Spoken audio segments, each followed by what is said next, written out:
আমাদের সাথেই থাকুন। দেশ বাংলা।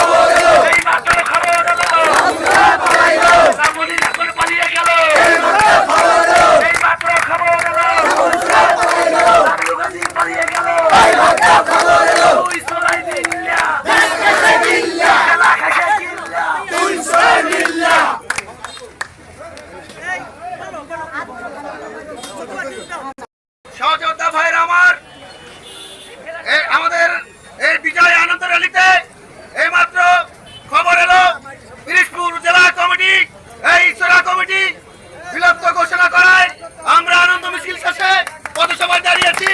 এখন আমাদের মাঝে বক্তব্য দেবেন বিপ্লবী ছাত্র নেতা ভান্ডারিয়া উপজেলা ছাত্র দলের সংগ্রামী আহ্বায়ক জনাব মাহমুদুর রহমান উজ্জ্বল।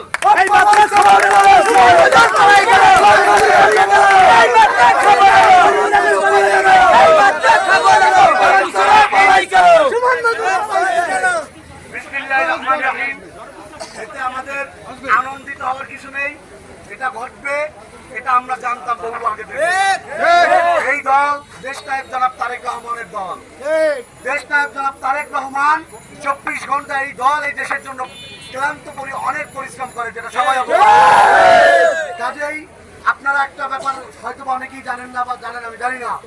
আমি 2024 সালের জুলাই মাসের 7 তারিখ বাইক দুর্ঘটনা আমার পা যথেষ্ট ইনজুরি হয়।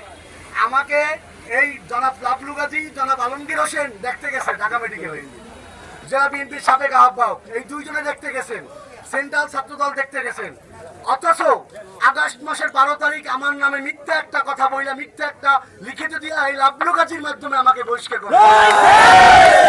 যখন আমি ভান্ডারিয়া আর এক সন্তান জনাব ডাক্তার রফিকুল ইসলাম লাবুর ওখানে অপারেশনে ঢোকার পর বের হয়ে গিয়ে আমি বহিষ্কার হয়েছি। আমি কিছু জানি না, আমার কেন্দ্রে জিজ্ঞেস করছি, বলছে আমি অসহায়। সে পিরিজপুর জেলায় তার উল্টো যে থাকবে তাকে বহিষ্কার করবে। বহিষ্কার তো পাবে জনাব তারেক রহমানের দল। এই দলের যে এক এক পক্ষ করবে তাদের ধ্বংস অনিবার্য, আজ অথবা কাল। কেউ যদি মনে করেন এখন আপনার আনন্দিত হয়েছেন, এই নিয়ে উশৃঙ্খল কাউ করবেন, আপনার জন্য শাস্তি রেডি। আমার নেতা জনাব তারেক রহমান কখনোই দুর্নীতি করে না, দুর্নীতিবাজদের এই দলের স্থান হবে না। আজ অথবা কাল, কাল অথবা পরশু শাস্তি সে দিবেই দেবে। সুতরাং সবাই এদের পরিণতি দেখে আপনারা শিক্ষা নিন। যদি শিক্ষা না নেন, যদি আওয়ামী লীগের লোকজনের ঠিকাদারি করেন, আপনাদের পরিণতি কিন্তু পাবলিক পিছিয়ে। আমরা কিন্তু এখনো নিশ্চুপ আছি। এই দলে সবচেয়ে বেশি ত্যাগ আমাদের ছিল। আমরা যখন বাগানে ঘুমাইছি তখন আপনারা যাইয়া যুবলীগের নেতাদের বাসায় ঘুমাইছি। আমরা যখন বাগানে ঠিক মতো খাইতে পারি না বাসায়, তখন আপনারা গিয়া বাসায় এসি লাগাইছেন। এসিটা কাছে কোথায়, কার কত ইনকাম আমরা জানি। সুতরাং আমাদের খেপাইন না।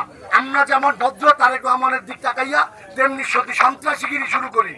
এই ভান্ডারিয়ায় কোন আওয়ামী লীগের দালালের স্থান কিন্তু থাকবে না। আমরা চাই প্রত্যেকটা নেতা কর্মী তারেক রহমান যেভাবে চলে সেভাবে চললে আমরা ভান্ডারিয়ার মানুষের ভোট অর্জন করতে চাই, আমরা ভালো কিছু করতে চাই। কারণ এই আসন এখন পর্যন্ত কখনোই বিএনপি নিতে পারে না, পিরিজপুর 2 আসন। আমাদের যদি ভোট নিতে হয় আমাদের মানুষের দ্বারে দ্বারে যেতে হবে, ভদ্রতা নম্রতা দেখাই নিতে হবে। যদি হুন্ডার বহর দিয়া আওয়ামী লীগের টাকা দিয়া 2500 টাকা সানগ্লাস দিয়া হাঁটবেন, আপনার বাপ অতীতে কি ছিল, আমার বাপ কি ছিল, ওই ভান্ডারিয়া বেশি অবগত। ঠিকানা ভান্ডারিয়া তো ভালো সারা বাংলাদেশে হবে না। এই কমিটি থেকে আপনারা শিক্ষা নেন। যদি কেউ শিক্ষা না নেন তাদের জন্য পরিণতি আওয়ামী লীগের চেয়েও ভয়াবহ হবে। এই বলে আমি আমার সংক্ষিপ্ত বক্তব্য শেষ করছি।